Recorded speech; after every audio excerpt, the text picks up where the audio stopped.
Boa tarde a todos. Grande desafio aqui. A Pipa anunciou, né, que nós estamos encerrando o dia, né, encerrando aqui a programação. Então, um grande desafio de prender a atenção de todo mundo com um assunto que é super denso, né, parece super complexo, mas não é. É um assunto complexo, mas é estritamente necessário para qualquer projeto de infraestrutura. Mas nós temos uma grande vantagem aqui, uma grande fortaleza, que é um time de craques aqui, de primeiríssima linha. O relógio já disparou ali, 1 hora. Eu acho que o tempo vai ser curto para a gente tratar de tantos assuntos importantes aqui, mas eu já queria agradecer. Primeiro, agradecer ao PPI, Marcos Cavalcante e todo o time do PPI, pelo brilhantismo que vocês estão fazendo aí esse evento, mais um evento de super sucesso e temas super relevantes aí para a infraestrutura do nosso país, né? Concessões e PPPs é o assunto do momento, né?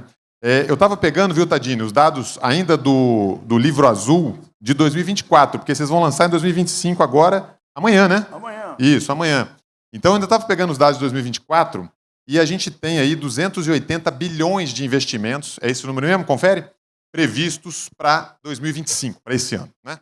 E mais cerca de 300 bilhões. Amanhã o Tadini vai atualizar isso daí com o lançamento da versão de 2025.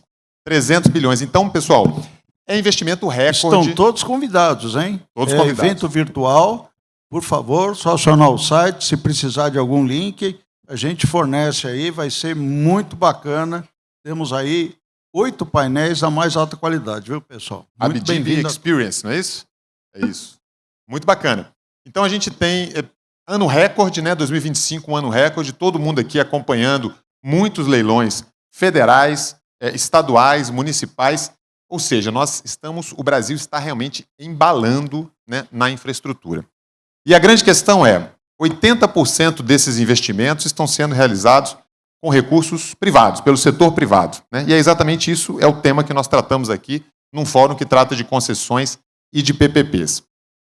Só que esse número parece grande, Tadini, mas na verdade não é, ele deveria ser ainda maior, né? Eu já queria até aproveitar a presença do Tadini aqui, já começar.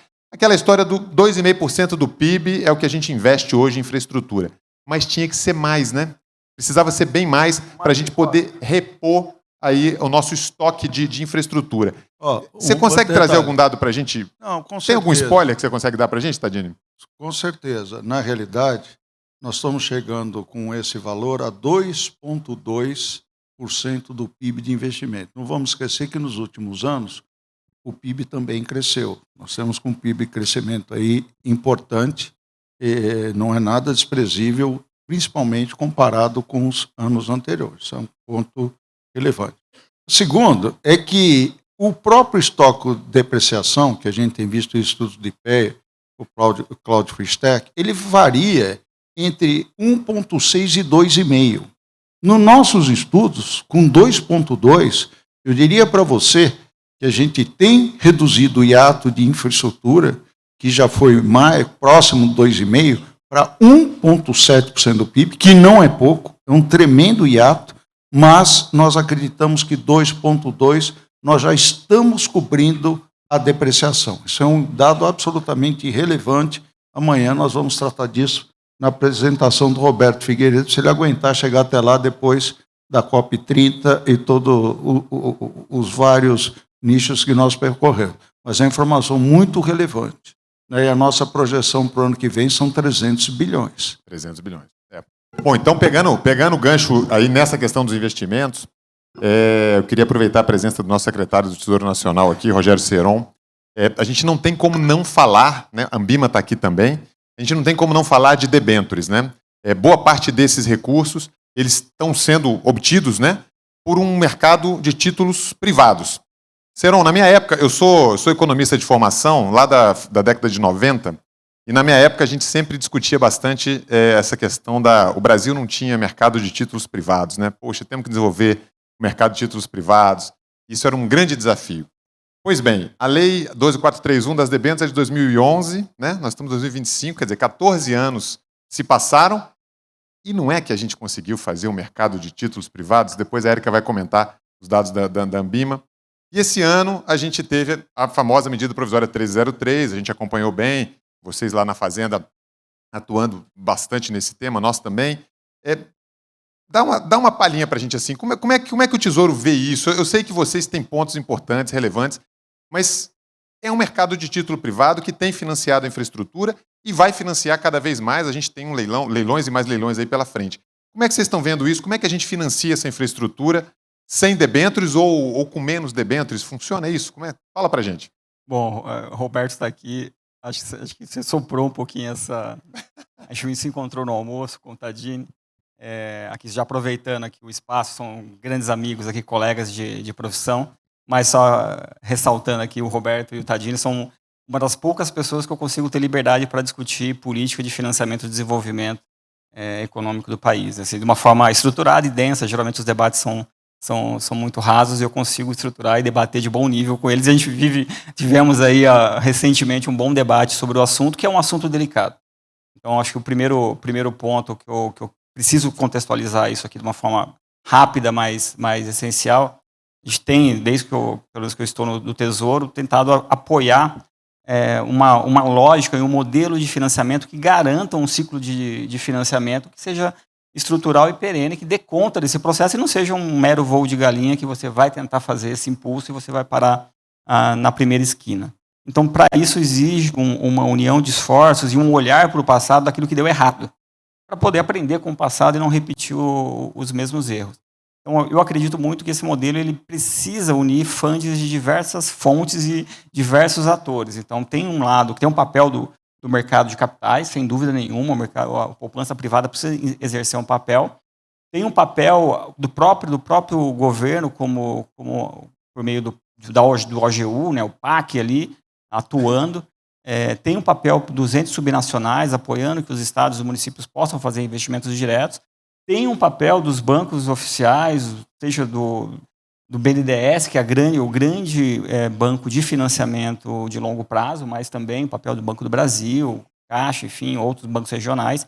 E também da atração do fundo externo para apoiar também o complemento do capital necessário para esse ciclo de desenvolvimento. Isso é essencial. Tá? Então, primeiro aspecto, e a gente acredito aqui, sinceramente, que a gente contribuiu muito com esse processo. A gente tem feito iniciativas para apoiar essa agenda. A OGU foi expandida para investimentos. O BNDES, com o apoio do Tesouro, recuperou sua capacidade de financiamento, que é muito importante, numa lógica moderna. Um novo BNDES, né, o presidente Mercadante fala sobre isso, do qual eu concordo, uma lógica muito mais moderna, atuando em rede, com instrumentos modernos. Então, tem contado com o apoio do Tesouro Nacional. Nós temos apoiado via Fundo do Clima, via Ecoinvest, via FIIs, iniciativas de apoiar o fundo. Tem a discussão das incentivadas, né, que é uma discussão complexa, tá? É um debate árido, tentar ser breve aqui no assunto, mas ele é difícil. Porque, por um lado, o incentivo, e ele ajudou a decolar esse mercado, no primeiro momento, ele soa muito positivo e é positivo. O detalhe dessas discussões é que a diferença entre o remédio e o veneno geralmente está na dosagem. Então, o que está acontecendo? Isso precisa ser dito. Tá? A solução não é trivial, mas ele precisa ser dito para ser debatido e a gente encontrar um caminho. E tem várias explicações para isso. Mas o que está acontecendo? Antes você conseguia fazer uma emissão com uma referência, sempre a referência de título soberano. Então, pensando que na maior parte das debêntures são lastreadas em IPCA mais alguma coisa, elas se lastreiam na NTNB de longo prazo do Tesouro. Então, você pagava antes uma emissão corporativa, algum spread em cima de uma taxa de juro real, que era em média de 6%, tá? Uma emissão do título do Tesouro. Bom, esse mercado começou a crescer, as incentivadas cresceu. Hoje, antes você pagava 110% nessa emissão corporativa supondo, 110% sobre os 6%. Então, essa emissão saía, 6,6%. Como o mercado cresceu muito, ele começou a competir muito com as emissões de longo prazo do Tesouro. Tanto que no ano passado, em vários meses, teve mais emissões privadas do que emissões públicas. Então, isso começou a gerar uma concorrência, começou a abrir, o que a gente chama de abrir a curva de juros, né? Começou uma abertura na curva de juros de longo prazo. Então, agora, o que está acontecendo? O mercado como um todo está pagando 7,3%, e mesmo as incentivadas estão pagando agora 90% de 7,3%, 7,5%. Então, no final das contas, está todo mundo pior. está começando a ficar no limite de ficar todo mundo pior, porque parece que você está levando uma vantagem, você está emitindo a 90% de uma taxa de referência, só que essa taxa de referência subiu. Então, isso é um problema. E o outro, ele está gerando um efeito rebote, porque a TLP, que lastreia boa parte dos investimentos do BNDES, é lastreado na NTN de 5 anos. E ela subiu. Então, voltou para o setor de infraestrutura uma taxa mais alta. Então, todo o funding do BNDES, que é via FAT, está aumentando. O custo de financiamento está aumentando. E por que eu estou dizendo isso? Você, então você é... Não, ao contrário, eu sou super militante do setor de infra. Mas eu estou evidenciando que tem um problema. A dosagem está começando a ficar excessiva e está começando a gerar um prejuízo para todo mundo. Eu fiz uma entrevista recente que eu calculei, grosso modo, talvez está custando, as incentivadas está custando 40, 60 bilhões por ano de subsídio implícito, do efeito que ela está gerando da ausência, né, do imposto de renda e no quanto ela está gerando de prêmio na curva do Tesouro. Se eu fosse dar um subsídio direto para o setor, seria melhor para todo mundo. 60 bilhões de reais de subsídio direto para o setor de infra seria melhor do que o benefício que ele tem de tributação da incentivada. Então está ficando no meio do caminho, o que a gente chama de um custo perdido. A gente está perdendo um recurso além do necessário. Então tem um debate aqui. Claro que tem todo um ciclo de crescimento, que teve um impulso e agora talvez comece um processo de estabilização, mas de fato ele é um debate que precisa começar a ser feito.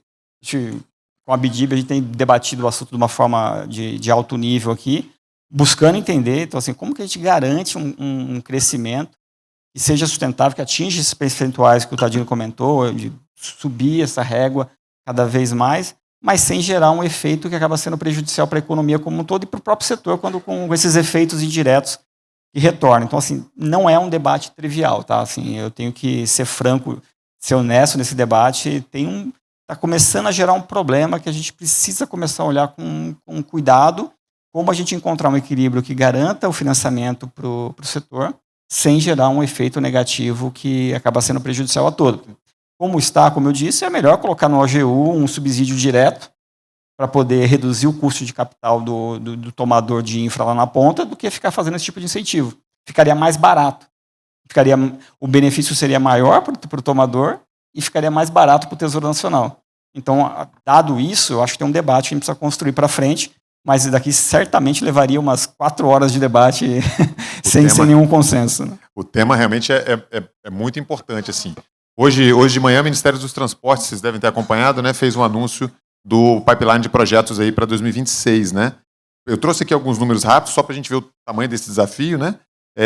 8 leilões de ferrovias, né, captando aí 140 bilhões em CAPEX e investimentos, e mais 13 leilões de rodovias acontecendo em 2026, mais 148 bi. Então, só na carteira do Ministério dos Transportes, a gente tem aí 290 bilhões de CAPEX a ser contratado em 2026. Né? Tudo bem, tem uma taxa de sucesso nisso, a gente sabe que nem tudo que é anunciado vira CAPEX realmente, mas tem um desafio grande. E a gente tem que lembrar, né, Seron, que ano passado foram 135 bi captados de debêntures, né, incentivadas. E esse ano eu estava vendo os números da Ambima, né, já passando até para a Érica, já foram até setembro 113 bi captados. Então, realmente, esse ano a gente deve bater uns 150, pelo menos. E aí eu queria trazer a Ambima para essa discussão, né, Érica?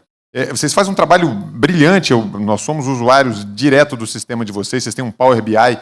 Quem não conhece, eu convido que conheça, um Power BI super potente.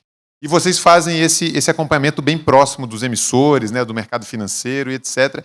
Como é que vocês estão vendo essa questão das debêntures, questão dos prazos também, né? A gente ainda tem dificuldade de financiamentos de mais longo prazo, né? Como é que vocês, a Ambima, tem trabalhado esse tema, a duration desses títulos? Enfim, como é que a gente consegue avançar? Falta regulação, ou sobra regulação? Enfim, como é que vocês estão vendo isso? Bem, obrigada, Rony, obrigada aí, PPI, pela oportunidade de estar aqui debatendo. Eu não vou entrar aqui num confronto aqui com o secretário do Tesouro com relação aos debêntures de infraestrutura, mas, assim, elas cumpriram um papel muito importante, como foi dito realmente até o momento. A gente tem, desde 2011, até outubro já são mais de 130 bilhões já de emissão. A gente tem um estoque de mais de 440 bilhões de debêntures de infraestrutura. E a debênture de infraestrutura, quando ela nasceu, ela mudou o comportamento do mercado de capitais. Né? Eu aqui, representando o mercado de capitais, ela mudou porque ela trouxe atores novos, né, para esse financiamento. Né? Na minha época, quando a gente fala mercado de renda fixa, era limitado a poucos investidores institucionais. A hora que eu trouxe a debênture de infraestrutura, ela ampliou a base de investidores e trouxe uma dinâmica completamente diferente do mercado de capitais e um bolso novo para o financiamento de infraestrutura, claro que apoiado no incentivo tributário. Então, isso a gente vê com muitos bons olhos, a oportunidade do mercado de capitais está podendo financiar toda a parte de infraestrutura, até nos prazos, quando você diz, assim, quando a gente já tinha um prazo, hoje as debêntures corporativas têm um prazo de 5 a 6 anos. As debêntures de infraestrutura, ela chega a 12 a 13 anos, prazo médio. A gente tem debêntures até de 25 anos. Mas tudo isso, eu acho que assim, já mudou bem as estruturas, né, de financiamento. E isso vai muito do programa, né, da concessão, vai depender do programa da concessão, da estrutura da modelagem, da viabilidade do caixa, para que a gente tenha bolsos que acompanhem todo esse tamanho de prazo. Né? Então, isso está muito atrelado à capacidade de financiabilidade, à concessão e aos projetos. Então, hoje, e depois quando você vê qualquer mexida, né, como o secretário falou aqui, então se você vê qualquer mexida ali no mercado, seja de demanda de papel, demanda de venda, tudo isso afeta muito papel. Papel de curto prazo afeta menos, papel de longo prazo afeta mais. A gente vivenciou, acho que uns 15 dias atrás, né, um fluxo aí de venda de papel, e a gente viu as carteiras, os papéis de 5 anos, que abriu 30, 40 bips ali, isso reflete 1,5%. Quando a gente vai falar em papéis mais longos, chega a ter um efeito maior. Então, assim, a gente tem, acho que o alongamento de prazo, eu acho que ele está atrelado a isso. Então, essa preocupação com relação à manutenção desses prazos para que tenha um efeito menor, né, de oscilação e atrelado à viabilidade ali do projeto. Então, o que a gente precisa também? Acho que a gente precisa de mais bolsos. Né? Sempre mais bolsos, acho que é sempre favorável. Acho que eu falei assim, a debênture de infraestrutura ela já teve um papel importante, trazer novos bolsos, mas a gente ainda falta os bolsos adicionais, né, até do estrangeiro. E você falou o que precisa, né? Eu acho que assim, a gente contraponta a debênture de infraestrutura, a debêntures incentivadas, né, porque a gente confunde, que foi a 12431. Então, foi criada ali, a gente apoiou a criação da 14801, que é a debênture de infraestrutura, que, na verdade, ela reflete o benefício para o empreendedor ali. Né? Então, para quê? Para que, na verdade, isso não tivesse esse benefício tributário traduzido no preço direto do investidor, já que os institucionais não se beneficiariam dele da 12431. Então, se a gente desse, o benefício estivesse no empreendedor, a taxa de retorno por institucional podia ser mais atrativa. Mas ainda não chegou. Acho que a gente trabalhou. Eu acho que também a 12431, quando nasceu em 2011, ela demorou para maturar. Né? Acho que a gente teve alguns freios de arrumação ali para ela decolar.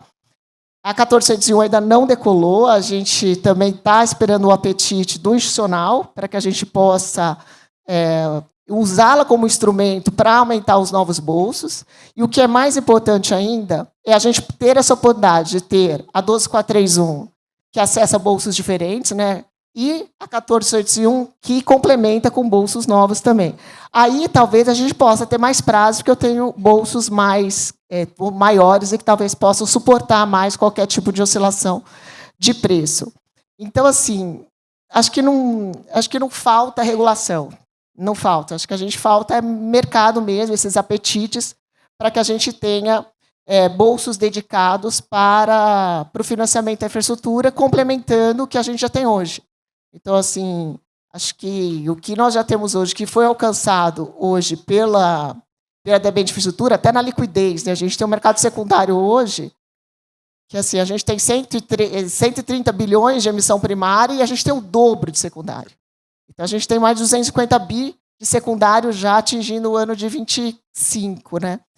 Então, eu acho que assim, o mercado está rodando, eu acho que essas oscilações de preço, né, taxa de juros elevada, tudo isso faz com que a gente tenha também essas turbulências, mas eu acho que não falta regulação, faltam esses bolsos, e aí é uma dinâmica de mercado mesmo, né? A atratividade dos institucionais vis-à-vis por exemplo, papéis de tesouro, né, que também oferecem preços atrativos. Então, é mais uma questão de expectativa do que realmente de regulação, pelo menos na nossa visão ali.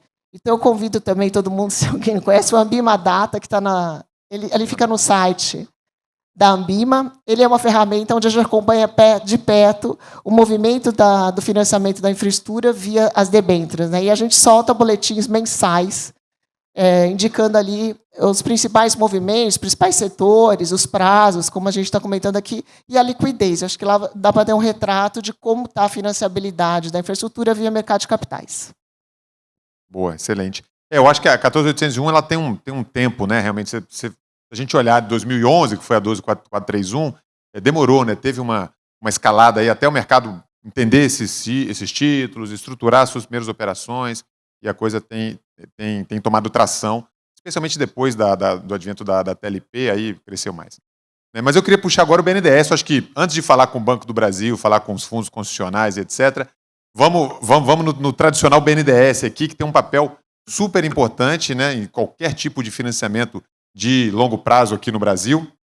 O BNDES, Borim, ele tem mudado bastante o seu papel, né? Quando eu entrei no setor de concessões, no setor de aeroportos, lá nos idos de 2000 nem me lembro mais, 2010, 2011, quando a gente fez as primeiras concessões, o BNDES tinha um papel muito central, assim. Basicamente, todo mundo queria saber, tá, mas qual é a taxa que o BNDES vai dar para poder financiar esse projeto? Sem ela, a gente não começa nem a estudar, não começa nem a olhar. E as reuniões eram assim mesmo, né? A gente sentava à mesa com os players e o pessoal falou, tá bom, mas o BNDES vai financiar, de que maneira, qual a regra, qual a taxa, qual a condição, etc. Sem isso, a gente não consegue sequer fazer a nossa planilha. Hoje o BNDES ele já tem um papel muito mais amplo do que isso, né? Vocês funcionam mais no papel do fomento, assim. Vocês participam do mercado e tentam fazer o chamado crowding in, né? Ou seja, trazer o mercado para dentro, acompanhando vocês, quer dizer, aquela história, vamos casar, eu coloco o mercado vem e coloca 10 em cima, né? Como é que você está vendo essa mudança aí de perfil do BNDES, à luz aí de tudo que está acontecendo dessas carteiras que só vai tender a crescer? E a questão da debênture é um instrumento que vocês utilizam muito para isso, né? Como é que vocês estão vendo? Porque se a debênture de alguma maneira reduzir, o BNDES vai ter que aumentar o protagonismo, necessariamente, porque as carteiras vão ter que continuar sendo financiadas, né? O governo não vai deixar de fazer concessão de rodovia, ferrovia, portos, aeroportos, etc. Então, como é que fica o papel do BNDES? Acho que nas debêntures funciona de um jeito, tem uma dinâmica, com menos debêntures ou com debêntures diferentes, certamente o BNDES vai ter que reassumir aí talvez um protagonismo direto no financiamento. Como é que vocês estão vendo isso? Obrigado, Rony. Um prazer participar aqui desse debate. Altíssimo nível, uma honra. E esse tema ainda que é um tema extremamente interessante para a gente que trabalha no setor, né? Como o secretário Serão colocou aqui, a gente pode ficar debatendo aqui horas tranquilamente, sem chegar a uma conclusão, né? E de fato, acho que o BNDES continua tendo um papel muito importante para o financiamento, mas é muito interessante olhar como evoluiu o mercado de financiamento para infraestrutura, né?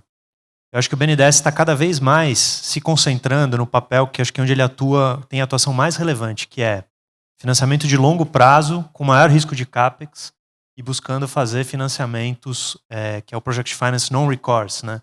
Que é sem ter garantias externas ao projeto, pegando só as garantias do próprio projeto, né? Então acho que esse tem sido a grande seara de atuação e que a gente tem buscado fazer o crowding in, né? E para mostrar um pouco esse processo, acho que é interessante voltar uns 10, 15 anos atrás no tempo, justamente para falar como mudou, para ter um panorama de como mudou, né? Como que eram as operações de infraestrutura 10 anos atrás, né?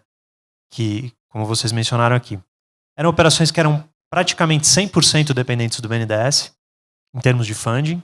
Era muito subsidiado, né? Era TJLP, bastante subsidiado.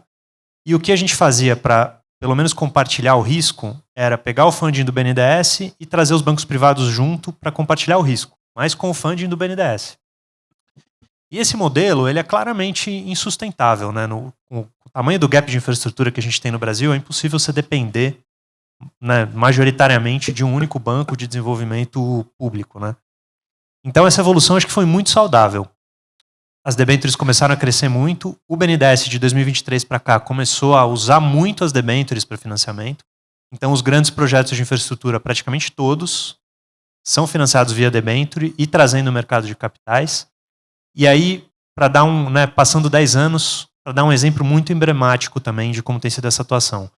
Em 2023, começou o ano, teve a crise da Americanas, né, da Light, o mercado de debêntures fechou.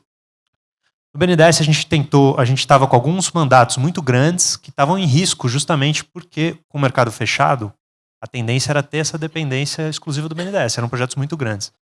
E um deles era Águas do Rio.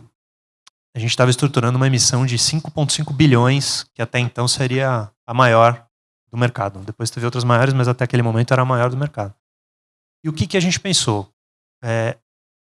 Primeiro teve um momento quase que abriu a oferta, a empresa quis abrir, a gente falou, não, o BNDES vai entrar, a gente vai ancorar e vamos colocar o capital. No que a gente começou a sinalizar isso, aconteceu um negócio muito interessante. Colocamos a oferta, a gente sinalizou que a gente entraria com pelo menos 30%. E aí, aquele assessor que a gente recebe no WhatsApp de BTG e XP, né, começou a mandar. Eu comecei a receber, olha, vai ter uma oferta aqui da Águas do Rio, vai ser muito grande, é um excelente negócio, porque o BNDES está ancorando. Então, estava passando a segurança para trazer um investidor para esse tipo de projeto, que é um projeto super arriscado, né? Um ciclo de CAPEX de mais de 10 anos, extremamente complexo, né? Super sofisticado, a estruturação da debênture e tal. E com isso, mais ou menos no meio da crise da Americanas, a gente conseguiu fazer a emissão, o BNDES entrou com 30% de fato, a gente foi no mínimo que a gente ia colocar, e a gente trouxe aí, o BNDES entrou com 2 bilhões, trouxe 3,5 bi de mercado de capitais, né? Isso é uma coisa que era impensável 10 anos atrás, não aconteceria. Principalmente para esses projetos de maior risco de CAPEX e de maior prazo de duração. Então, acho que de fato mudou muito, completamente o panorama de financiamento. Isso é muito saudável. Isso permite que o BNDES se concentre nos projetos em que de fato precisa de um olhar mais cuidadoso, de assumir risco de projeto, de fazer o financiamento de longo prazo. Permite liberar, né, o balanço do banco de projetos mais maduros, projetos com menos risco. E permite ajudar a trazer outros fundings, como esses que o Tesouro tem feito uma parceria fantástica aqui. A gente só tem a agradecer aqui, super construtiva, com o Fundo Clima, com o Eco Invest, que tem complementado muito bem. Vamos falar disso já. Vamos falar disso todo esse ano. Então, sem spoilers. Não, nós vamos falar. A gente estava junto lá na COP, né? O Borinha, a gente participou de um painel. E tem novidade, muita novidade aí com relação ao Fundo Clima, Eco Invest. A gente fala disso. Exato. Então, só para fechar, acho que é isso. A gente está num panorama completamente diferente. Na gestão do Mercadante, começou em 2023. Foi o ano em que terminou o alfa redutor da TLP, então foi o primeiro ano sem subsídio, foi um baita desafio. Por isso a gente tem se esforçado muito para essas novas estruturas. Então a gente tem conseguido fazer o Project Finance No Recourse de maneira ampla. Para você ter uma ideia, em 2024, de 33 bilhões que a gente fez de Project Finance, 18 bilhões foi No Recourse. Então a maior parte do Project Finance que a gente está fazendo está sendo No Recourse. E é um momento muito virtuoso, né? E o grande desafio, acho que é esse que a Erika colocou, né? Que quem não veio para a mesa é o investidor institucional. Acho que esse é o grande ponto que pode estar gerando uma distorção, talvez, né, no mercado. E o desafio é enfrentar isso e trazer esse investidor, né? A gente no BNDES tem trabalhado para fazer as primeiras emissões de debêntures de infraestrutura, né, da 14801. Esperamos nos próximos meses ter anúncios aí, talvez ainda esse ano, de debêntures de infraestrutura. Breaking news aí, ó. Primeiras emissões de 14801. Legal. Eu vou trazer então para a conversa aqui o Leiner do Banco do Brasil, porque eu acho que tem uma discussão, e aqui esse fórum é muito bacana, porque eu tive aqui ontem e eu vi muita gente de subnacional, estados e municípios, né? E aí é um grande desafio, né, Leiner, a gente financiar esses projetos estaduais, municipais. Tem uma questão de capacidade técnica, não é capacidade técnica, mas de preparo técnico, né, de bagagem técnica, que o governo federal acaba que já vem carregando, governo após governo, é um projeto de Estado, os estados ainda estão, alguns estados mais avançados, outros menos avançados. Como é que o Banco do Brasil, vocês atuam muito nesse segmento do subnacional, concessões e PPPs, especialmente de estados e municípios. Conta para a gente como é que tem sido a abordagem do banco com relação a isso, como é que vocês têm conseguido apoiar aí os estados nessas estruturações de projetos para poder viabilizar. A gente sabe que PPP hoje em dia é mais uma realidade estadual do que uma realidade federal, né? A gente tem alguns casos, mas mais estadual. Como é que vocês têm trabalhado aí, Banco do Brasil, nessa questão dos entes subnacionais? Boa tarde a todos e todas. Com relação ao apoio, ao financiamento aos entes subnacionais, uma das frentes que o Banco do Brasil trabalha de forma muito dedicada no financiamento da obra pública tradicional também via operações com garantia da União. Hoje a nossa carteira está com cerca de 75, 76 bi. Dentro dessas operações, a gente tem uma estrutura dedicada nessa questão de poder auxiliar os entes públicos subnacionais, que pega na mão lá do ente público, desde a originação da operação, subir o SATPEM e tudo mais, para poder ajudar a gente a ter velocidade numa contratação dessa operação, né? Então, é um dos pontos que a gente tem trabalhado de forma muito dedicada. Esse ano, por exemplo, deve fazer cerca de 20 bi de operações com garantia da União para estados e municípios, mas isso daí em obra pública tradicional, né? Você colocou um ponto aí na parte de PPPs, aí eu quero dividir minha fala em 3 pontos aqui para mostrar como que é a atuação do Banco do Brasil nesse ecossistema de PPPs e concessões, né? A parte de estruturação, a gente até contratou uma consultoria, o pessoal da Accentro estava até aqui, eles ajudaram a gente a estudar. A gente, para PPPs e concessões, no primeiro momento, a gente decidiu não entrar, não porque entendeu que já está muito bem endereçado, BNDES, fábricas como o BNDES, da Caixa, estruturadores independentes. Essa parte da estruturação de projetos, na nossa avaliação, já tinha tido um crescimento muito forte nos últimos 20 anos, e a gente decidiu dedicar numa linha que aí conversa um pouco com a questão do financiamento público com garantia da União, que eu trouxe no começo. Hoje, eu faço uma operação com garantia da União, uma inovação que o time do Seron trouxe lá com a portaria 808, eu tenho que pegar 0,5% do valor dessa operação e aplicar em contrapartidas, dentre elas, geração de capacidades institucionais.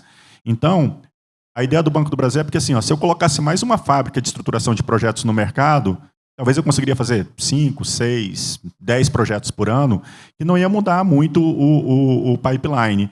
Mas a nossa atuação, a gente preferiu ser o formador de fábricas pelo país via geração de capacidades institucionais.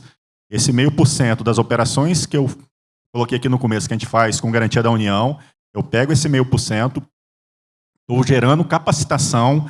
A ideia é fazer uma pirâmide de capacitação, desde cursos mais granulares para disseminar essa questão de PPPs e concessões, até cursos mais avançados. Hoje pela manhã a gente fez o lançamento aqui do mestrado com a Fundação Getúlio Vargas, né, que vai ter uma vertical dentro desse mestrado exclusiva para PPPs e concessões, porque a gente está se enxergando, Rony, no mercado como um agente que, apesar de não ter a fábrica, vai ser o grande formador de fábricas no longo prazo. Tá? Esse é um dos pontos que a gente está atuando de forma muito dedicada. Um outro ponto que o Banco do Brasil também se colocou, a gente vai falar um pouquinho mais, é na questão das garantias. É uma dor do ecossistema que a gente viu que, por algumas fortalezas que o banco tinha também, uma forma que foi estruturada, alguns repasses que são exclusivos do Banco do Brasil, como FPM e FPE, a gente viu que podia ser bem efetivo nessa questão das garantias para se posicionar como um grande player do mercado para poder tornar esses projetos, né, mais atrativos para o setor privado. Tá? Aí hoje pela manhã também a gente fez aqui o lançamento, né, do manual de garantias públicas para PPPs e concessões, que a gente vai falar um pouquinho mais. Mas, tentando de forma rápida, mas para fechar minha fala aqui, 3 frentes que o Banco do Brasil atua de forma dedicada. Financiamento, principalmente com garantia da União para obra pública tradicional, geração de capacidades institucionais, que conversa com essa primeira frente aqui, os 0,5% que eu acabei de falar, inovação aí do time do Seron, e a questão das garantias, que a gente decidiu se posicionar para ser um player relevante no mercado. Trazendo nessa última frente aqui, para trazer só um número, a nossa carteira de garantias, depois que a gente decidiu atuar e ir ao mercado para mostrar que teria um produto que seria, vamos dizer assim, atrativo, relevante, depois eu quero falar até um pouco, tem umas parcerias com o BNDES, na minha próxima intervenção eu falo mais um pouco, mas a gente triplicou a carteira de garantias, sabe? Mas nesse ramo a gente acha que pode ser mais efetivo, tá, Rony? Excelente. Então, vamos falar bastante de garantias, é importante, depois quero ouvir o Seron com relação a garantias no âmbito federal, mas antes disso, nós estamos aqui com o Eduardo Tavares, que é secretário do MDR, um grande parceiro, já esteve com a gente lá no Move Infra, em alguns comitês conosco, né, Eduardo? Então, FIDIRS. Eduardo, sempre que eu olho para o Eduardo, eu lembro do FIDIRS. Fundo de Desenvolvimento da Infraestrutura Regional Sustentável. Eu confesso que eu não conhecia, há pouco tempo atrás, eu vim tomar mais conhecimento, é recente também. É uma ideia sensacional, né? Você tem ali um gestor privado que é contratado para poder fazer toda essa burocracia que a gente sabe que é complexo. Como é que está o FIDIRS? Assim? Como é que o FIDIRS tem conseguido dar resultado e apoiar aí essas PPPs regionais, estaduais, eventualmente até municipais? Fala para a gente como é que está a performance do FIDIRS.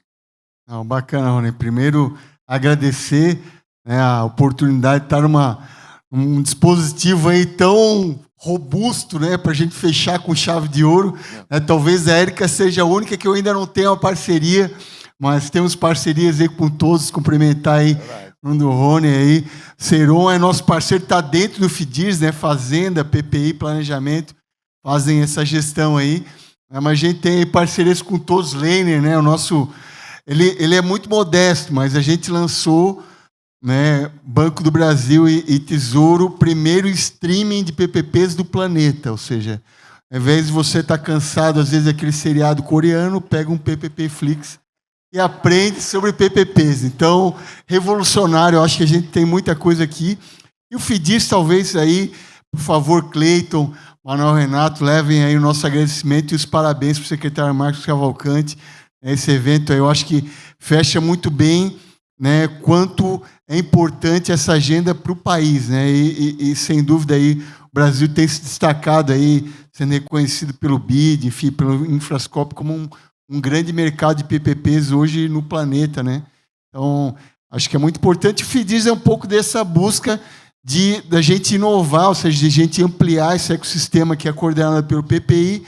Então, temos aí BNDES, que é a nossa fábrica aí, né, clássica, né? Eu sou um cliente fiel e feliz aí, fizemos várias modelagens aí, saneamento, energia, floresta aí com BNDES.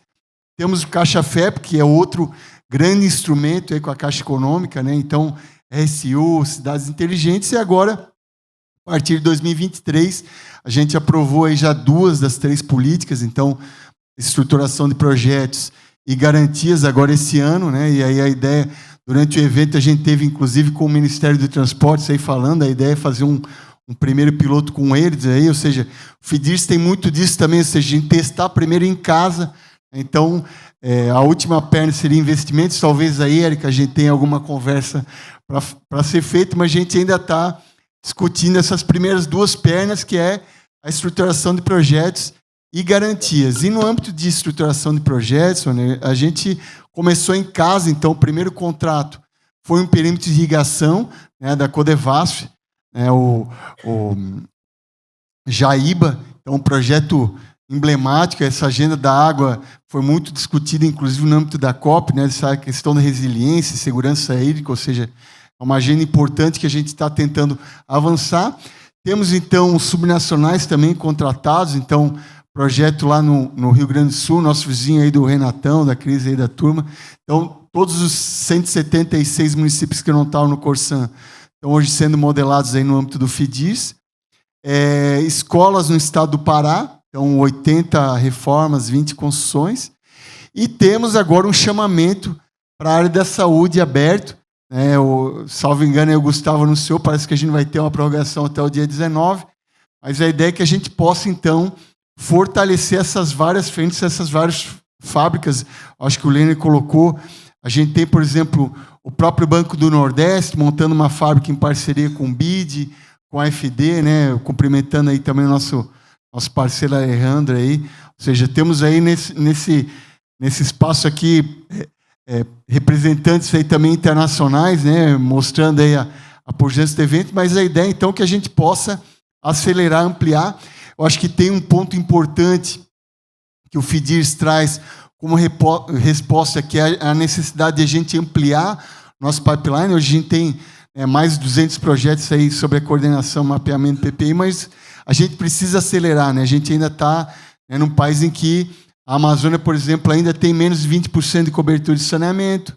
Enfim, então, dados alarmantes, e que a gente precisa, de certa forma, acelerar.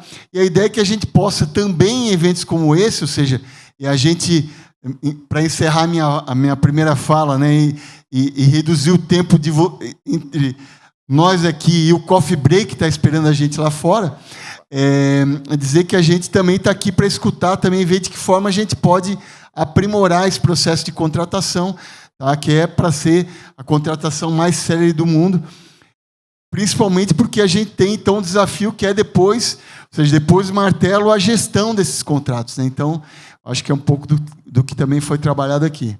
Mas é isso. Pós-venda é fundamental.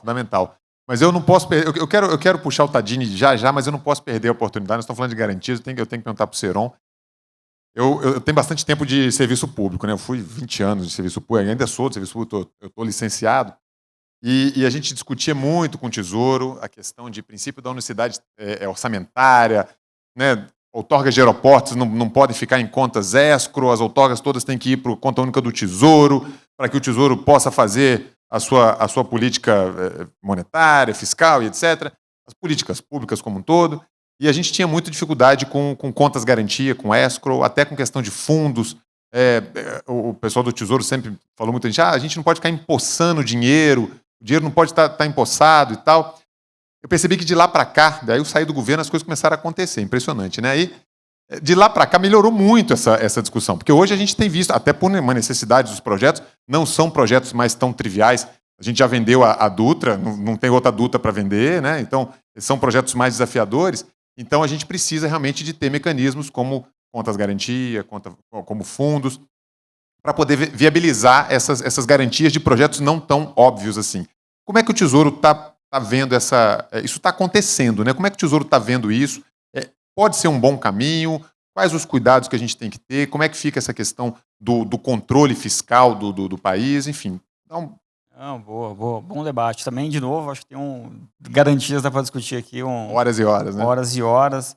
Mas eu tenho a percepção, assim, a minha visão do setor que falta para alavancar as dores que ficam puxando para baixo aqui o setor. A gente tem uma necessidade de preparar as capacidades dos entes. Então, o Lênin estava comentando sobre isso.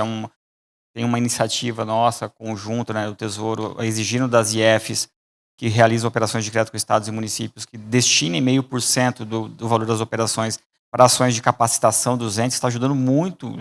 Provavelmente muitos daqui já devem ter aproveitado MBAs de forma gratuita, eventos no Brasil, no exterior, enfim, iniciativas fantásticas, comentários sobre PPFlix e várias outras iniciativas, que acho que é uma dor importante. O financiamento, a gente estava conversando um pouquinho, é outra dor importante que a gente precisa garantir e a gente tem tentado ajudar a apoiar. Não existe bala de prata, mas existem tijolinhos que vão construindo e as garantias, sem dúvida nenhuma. Então, aqui, o que a gente tentou ajudar aqui do ponto de 2023 para cá? O próprio Tesouro, a gente conseguiu fazer um ajuste na nossa regulamentação sobre operações de crédito, viabilizando operações de crédito contingentes, que dão na prática as mesmas condições para as IFs poderem fazer garantias para os entes, contando com o aval da União. Então, ou seja, se o Estado ou o município tiver um default nas suas obrigações, o Tesouro vai lá e honra, assim como honra uma operação de crédito tradicional. Isso pode fazer uma diferença importante. Tem todo aí um ciclo de maturidade, está começando a sair as primeiras agora, mas é uma possibilidade que está avançando bem. Eu acho que é uma dor que a gente está tentando ajudar a resolver. Mais recentemente, que eu acho que aqui é importante, acho que vou dar essa palhinha aqui, porque acho que talvez essa seja a principal novidade aqui para 2026, nós aprovamos, o Congresso aprovou uma renegociação das dívidas dos estados, que é o chamado PROPAG, que reduz a taxa de juros reais desse contrato. Simplificando, os contratos têm IPCA mais 4% ao ano. Vai poder ser 0. Mas o estado que está se beneficiando, e são 4 estados que se beneficiam muito, eles vão ter que dar uma contrapartida de até 2 pontos percentuais por um fundo, que chama Fundo de Equalização Federativa, o FEF. Isso vai gerar ali um montante expressivo da ordem de 10 bilhões de reais por ano. E vai ser redistribuído, eles vão ter que aplicar em educação profissionalizante, em infraestrutura. Então, iniciativas interessantes. Mais 10% desse montante tem que ficar reservado num fundo apartado, que vai servir justamente para servir como laço de garantia para operações de PPPs. Então, isso aqui pode ser algo muito relevante. Fala, bom, e qual que é o volume disso? Estamos falando de algo provavelmente entre 500 a 1 bilhão de reais por ano que vai acumular nesses fundos, nesse fundo. ele vai ter uma capacidade de alavancagem inicial em torno de 6. Então, eu estou falando que, de partida, eu estou viabilizando um fundo com uma garantia de 6 bilhões de reais, que em 5, 10 anos pode ser, talvez, com certeza, escalar para um patamar que o país nunca teve em termos de fundo garantidor, com algumas possibilidades. Ontem nós estávamos conversando com uma amiga, inclusive, que tem interesse em, eventualmente, entrar com uma parceria com esse fundo para poder alavancar ainda mais. Então, ela cobre uma parte do risco, o risco de cauda desse fundo, permitindo que essas 6 vezes possa ser 10 vezes. Então, ele é voltado só para estados, não para municípios, mas aqui eu acho que abre uma perspectiva totalmente diferente. Por exemplo, se você pegar um estado como Minas Gerais, que hoje já teve uma tradição importante em projetos, e hoje, por conta da situação fiscal, de estar no regime de recuperação fiscal, tem uma dificuldade grande para prover garantias e talvez, a partir do ano que vem, talvez não, está aderindo, já aderiu, já fez o protocolo de adesão. O ano que vem talvez tenha uma outra perspectiva em termos de provimento de garantias para os seus projetos. Então, provavelmente, vai viabilizar uma carteira de projetos importantes. Então, acho que vale a pena acompanhar para quem é do setor e acompanha, e quem seja do ente estadual, seja de quem é estruturador de projetos ou concessionários. Provavelmente daí eu acho que deve vir ali um grande instrumento de provimento de garantia que, num primeiro ano, ele não é pequeno, mas também não é revolucionário. Mas em 5 anos ele pode ser algo que realmente aqui a gente muda de fato a régua, muda o ponteiro e vai fazer uma diferença muito grande em garantias. Então aqui eu acho que, sinceramente, eu acho que a gente encontrou um caminho para resolver uma dor importante para estados. Os municípios ainda vai ficar ali com uma dor para ser resolvida, mas pode contar com a garantia do Tesouro. Enfim, tem outros instrumentos que podem ser viabilizados. Tem muitas discussões aí de reformas institucionais para poder viabilizar esse tipo de coisa. Então, eu acho que tem um bom caminho. Mas eu queria colocar a luz aqui na questão do Propag, que eu acho que realmente vai aumentar o recurso direto para a infraestrutura dos estados e vai criar um fundo garantidor que vai fazer com que estados que tinham dificuldades, Minas Gerais, Rio Grande do Sul, possam voltar a atuar nesse setor de forma bem relevante. Não, endereçando a questão dos estados, realmente já é o pesado, realmente tá ali na mão dos estados. Eu queria trazer o Tadini para essa discussão, Tadini, que é a questão como é que financia programas de concessão de infraestruturas não tão mais óbvios assim, né? Como eu disse, o aeroporto de Guarulhos já foi concedido, a Via Dutra já foi concedida, a Fernão Dias, os grandes corredores logísticos, esses daí são mais óbvios de serem financiados. Mas agora a gente tem uma carteira muito grande de projetos não tão óbvios assim, né? Como é que a gente trabalha para financiar? Qual que é o caminho? Regulação ajuda nisso? Como é que a BDIB vê essa questão da não obviedade desses projetos? Os projetos podem não ser óbvios, mas a fonte de recursos é clara. Se você pretende dar continuidade na participação privada, é preciso, em projetos onde você tem efetivamente prazo maior para o retorno e efetivamente precisa ter uma participação pública, e aí fazer algo que o governo federal nos últimos 10 anos não fez nenhum, que é efetivamente o PPP. Porque se eu não tenho recurso no orçamento, o Tesouro, o Seron não faz cair do céu, eu não faço PPP. Então, eu acho interessante porque PPPs nós fazemos entes subnacionais, né? Isso é que nem na época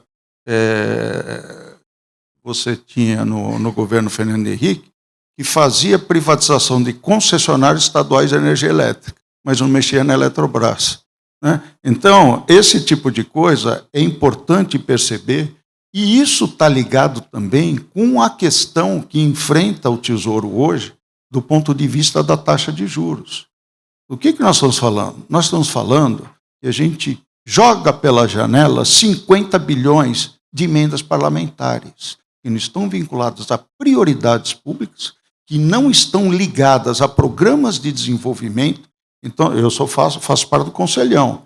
A gente fez a NIP, muito bem concebida, nós temos lá o PAC, e chega a imprensa para mim e pergunta por que o PAC não anda. O PAC não anda, você pergunta para o parlamentar, que aplicou 3,5 milhões de reais para recapear o seu próprio condomínio ali, né, em Barueri. Então, esse tipo de coisa tem que ser colocado. Ele afeta diretamente a infraestrutura. e tem afetado a taxa de juros.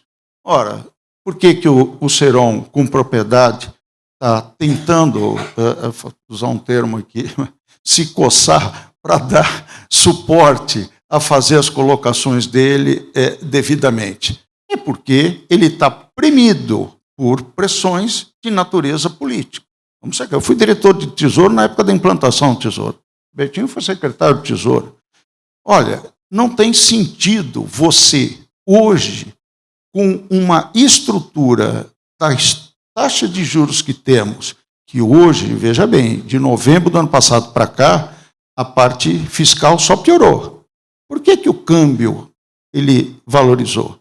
Valorizou porque era esperado uma turbulência maior da taxa de juros internacional, que graças a Deus não ocorreu, e, para nossa felicidade, houve uma redução da atividade da economia americana, e com isso, uma melhora da atividade econômica, e com isso a taxa de juros vai baixar. Hoje, você pode ter certeza, né, que a taxa de juros está nesse nível muito mais a questão do déficit de transações correntes que nós temos de 3% do PIB do que a parte fiscal. Você pode ter certeza. É só ver a questão macroeconômica. Isso é um perigo. Como diria o Simmons, a inflação alege, o câmbio mata. E nós temos uma história com o câmbio que não podemos brincar. Nós reduzimos mais de 60 bilhões no nosso saldo comercial. Nós não estamos fazendo a lição de casa adequada para voltar a esse saldo, dependemos muito de commodities, e isso está dentro de um processo de desenvolvimento que é mais no médio e longo prazo.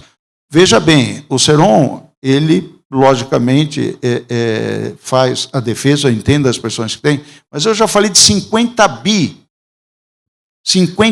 que pressionam o papel que ele emite, de emendas parlamentares que não sabemos nem quem faz nem para onde vão.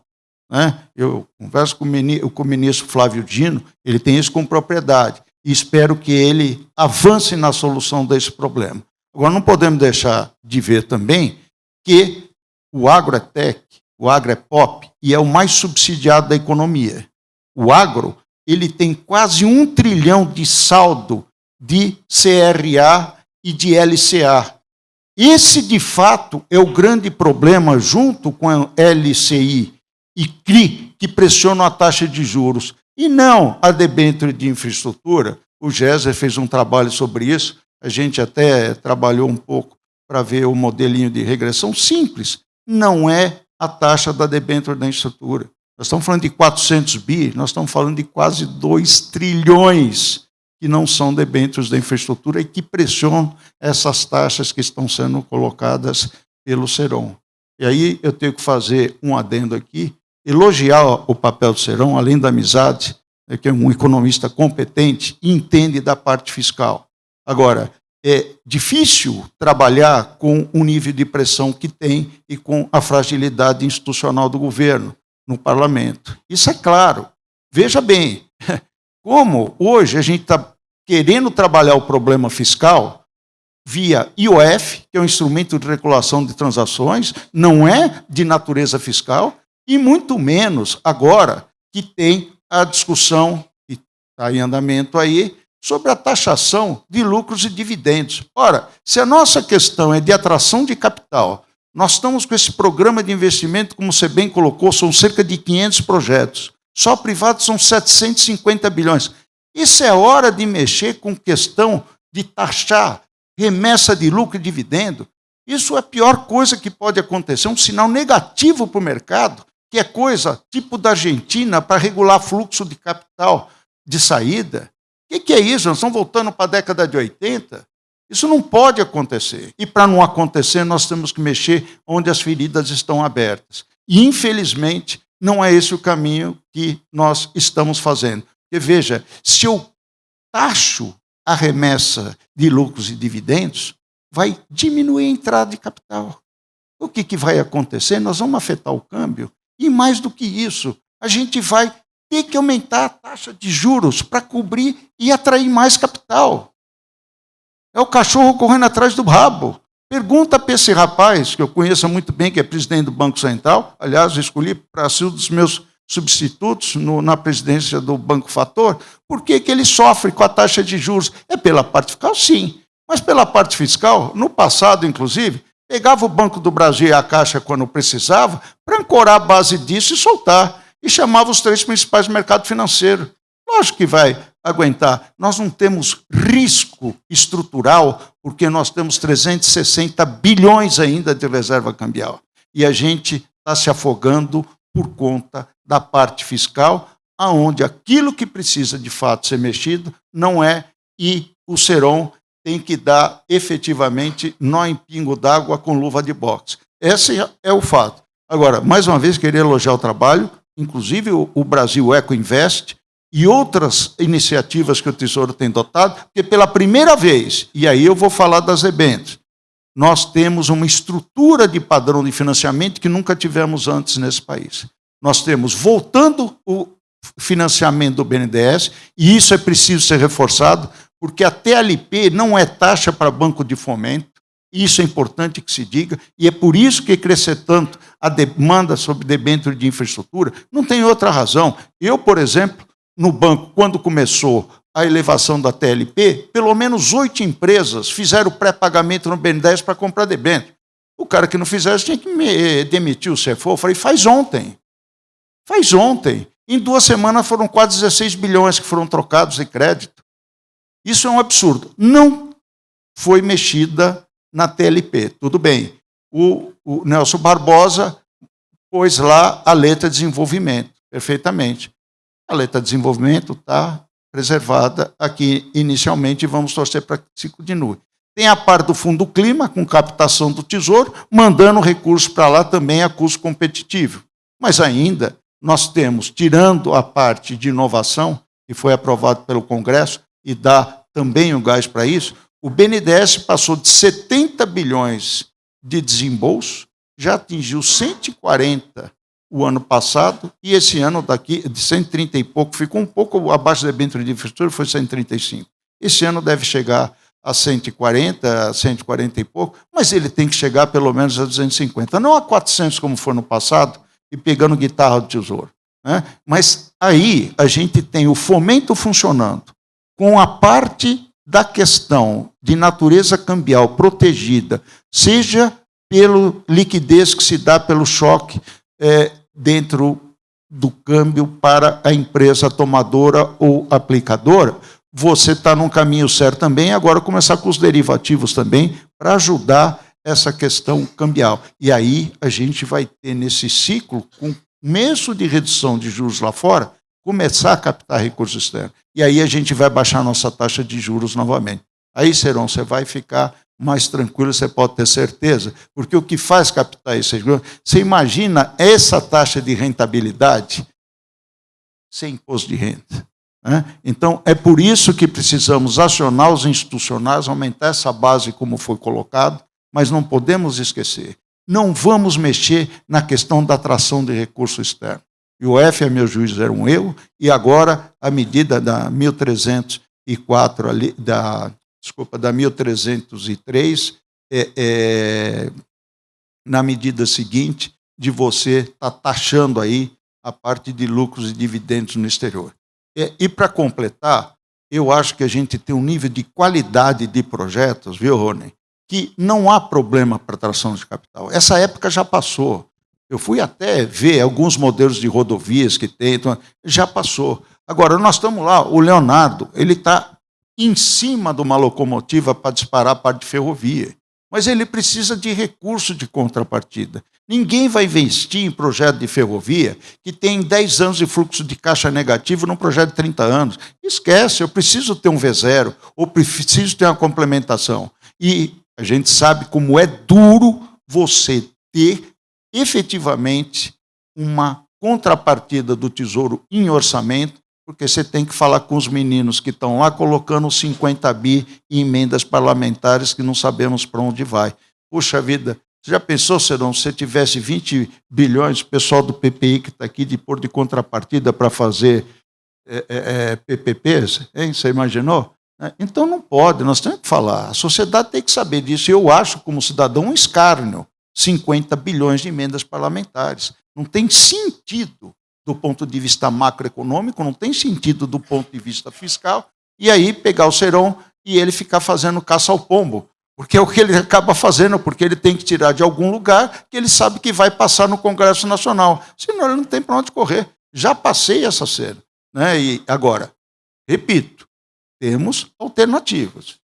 O agro vai colocar o agro sem mexer nos outros. Vai tirar o incentivo do agro. É muito. É plano safra. Não paga o plano safra. Aí pega a guitarra do Banco do Brasil, com financiamento especial. Dá 2 anos aí, pede para dar waiver no financiamento. E está cheio de menino lá dentro do Congresso, né, que se aproveita dessa situação. Então, a gente tem que, efetivamente, como cidadão, colocar isso claramente. Hoje, a infraestrutura está num momento virtuoso, com fontes de fomento, com mercado de capitais. Não mexa em time que está ganhando. Não mexa em time que está ganhando. Nós estamos entrando numa nova fase. Os 2 setores que estão mais defasados, mas com o investimento crescendo muito, são justamente a parte de mobilidade urbana, na parte de ferrovias e a parte de saneamento, que saiu do nível de 17 e 18 bi ao ano. Esse ano aqui, que nós estamos fechando, está chegando a 40. A 45, em 10 anos, você universaliza tudo.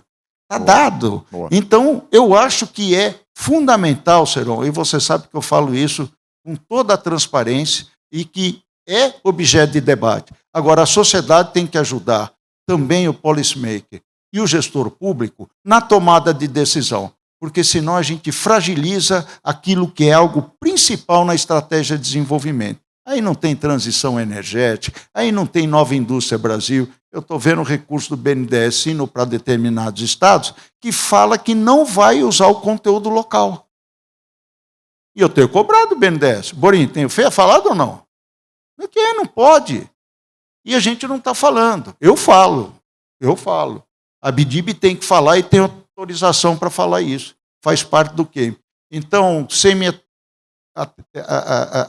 adiantar mais aqui, já está o tempo estourado, Rony, eu gostaria de fazer um agradecimento ao pessoal do PPI, não pela data de hoje, mas desde a data de criação foi efetivamente uma divisão no nível de governança do setor público para tratar com projetos de desenvolvimento do Estado. E a infraestrutura agradece isso, no maior articulação, não só entre os entes do Executivo, dos órgãos reguladores, dos órgãos de fiscalização e controle. Nós temos hoje outro país, outra estrutura de projetos e outra estrutura de financiamento. E é por isso que eu boto fé e não vamos parar de falar a respeito daquilo que pode prejudicar esse caminho, viu, Rony? Muito obrigado aí. Excelente, excelente, Tadini. Eu vou pedir rapidamente aqui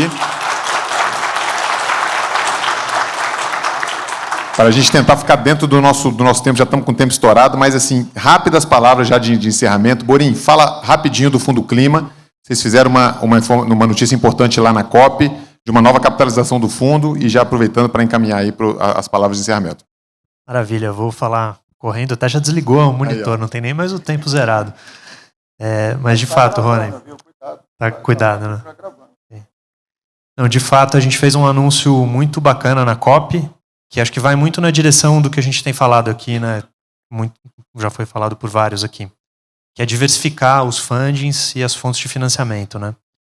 Então, na COP, o BNDES anunciou uma captação de 21 bilhões de bancos de desenvolvimento internacionais e multilaterais, 12 do BID, mais 7 de um consórcio de bancos de desenvolvimento europeus, 2 bilhões do KfW e 1 bilhão do JICA, que é o japonês, se eu não me engano. Totaliza 21 bilhões, que são recursos justamente que vão compor o Fundo Clima, fruto dessa parceria aqui com a STN, né? E compor também o próprio funding do BNDES para os financiamentos, né, com custo próprio, com base na captação internacional. Então, acho que é uma notícia fantástica, né? Só para ter uma ideia do tamanho do Fundo Clima atualmente, até 2023 era coisa de 1 bilhão por ano, ele passou para 10 bilhões em 2024, esse ano deve fechar em uns 14 bilhões, então é um instrumento super poderoso, né, para transição energética, para projetos aí de baixa emissão. E mostra o bom momento aí que a gente está em relação à inserção da economia brasileira no mercado internacional e as políticas aí ligadas ao meio ambiente, né? Então, acho que é um esforço grande de muitas instituições que estão funcionando muito bem, a STN, o mercado de capitais, os bancos privados, que são muito parceiros nessas operações.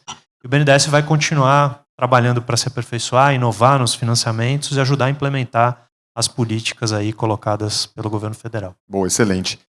Bom, eu não vou conseguir passar, a gente está com o tempo realmente estourado, não vou conseguir pedir desculpas para passar para todo mundo encerrar, mas vou aproveitar aqui a presença do secretário do Tesouro Nacional para falar rapidamente, já palavras finais, sobre EcoInvest, porque também teve um anúncio importante lá na COP, parece que vai ter o 3º leilão do EcoInvest agora, ainda esse ano, dezembro, né? E já foi anunciado um 4º leilão de EcoInvest, que também tem uma potência gigante nessa questão do financiamento verde, do Green Finance e etc.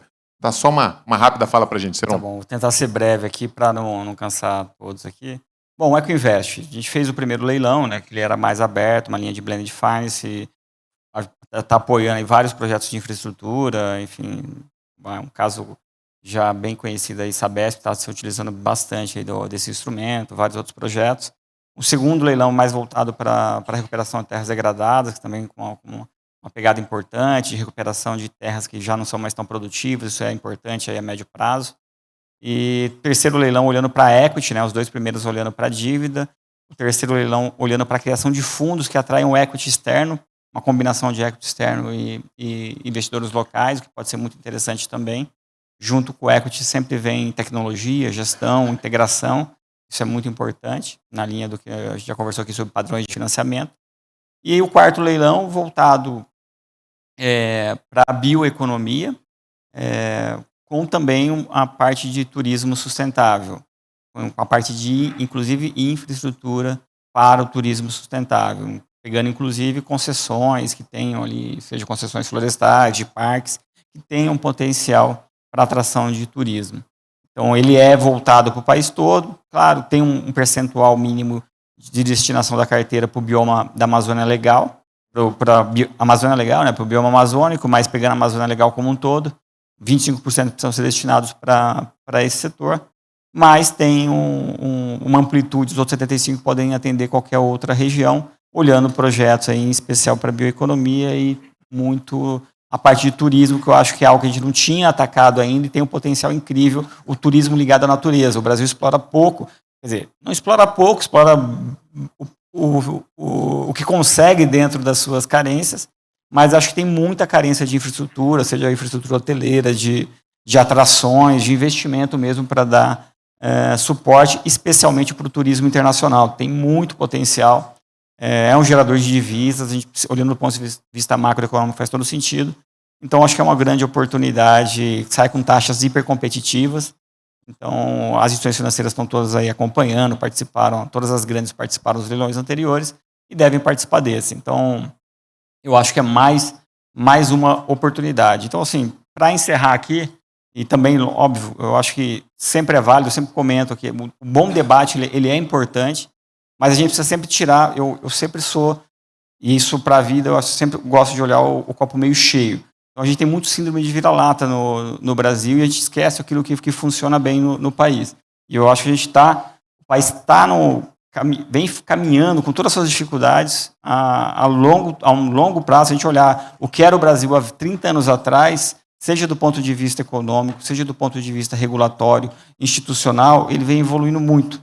Cada um foi de algum jeito, do jeito das possibilidades, com os constrangimentos institucionais que o Tadini comentou, dando sua contribuição, tentando fazer reformas, tentando avançar.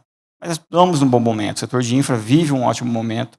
Tem vários canais de financiamento que não existiam anteriormente, não existiam. O setor não é à toa que ele está no patamar que está. Então, isso tem que ser valorizado. O Brasil está numa posição diferenciada em relação aos seus pares. Se você pegar o G20, muito se fala, o debate é muito raso no Brasil em várias temáticas, né? Inclusive na econômica e principalmente na econômica. Então, se você olhar, compara o Brasil com quem? Compara o Brasil com quem do G20 para falar que o Brasil é um país que está relativamente ruim. Temos sim que olhar no espelho e reconhecer os nossos desafios e seguir em frente.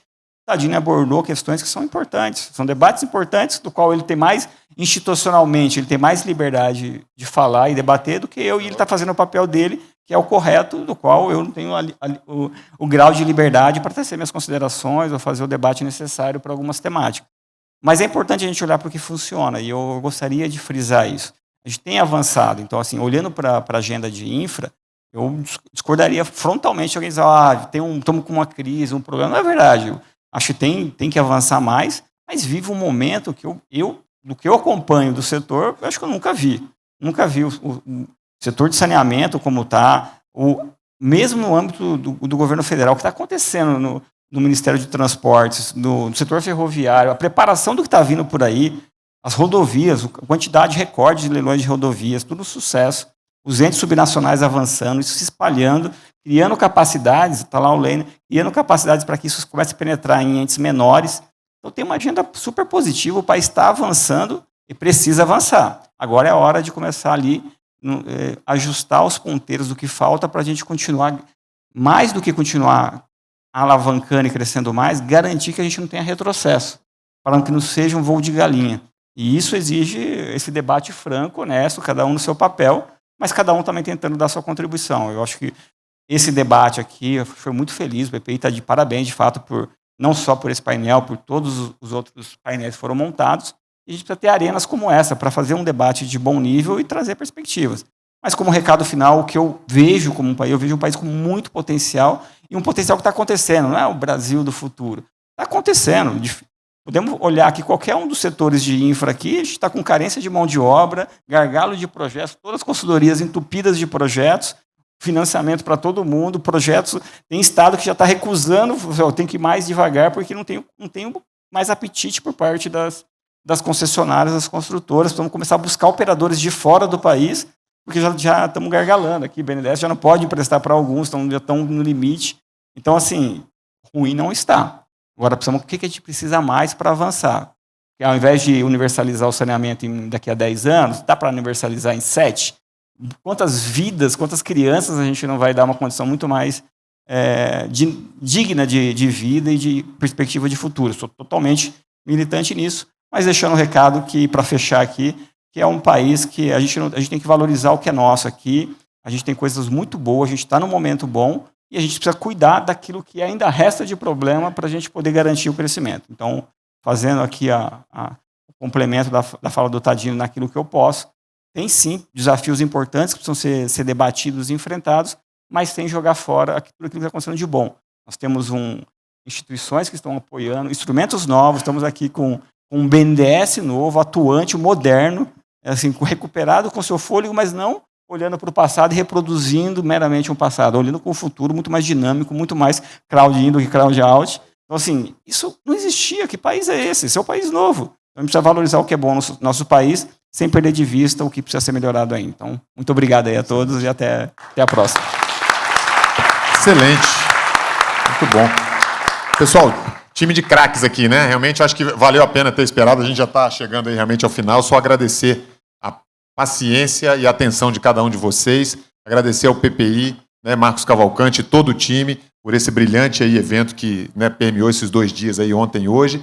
E falar que é uma honra ter estado aqui com vocês e ter estado com essa turma de craques aqui. Obrigado pela presença e uma boa noite a todos. Obrigado.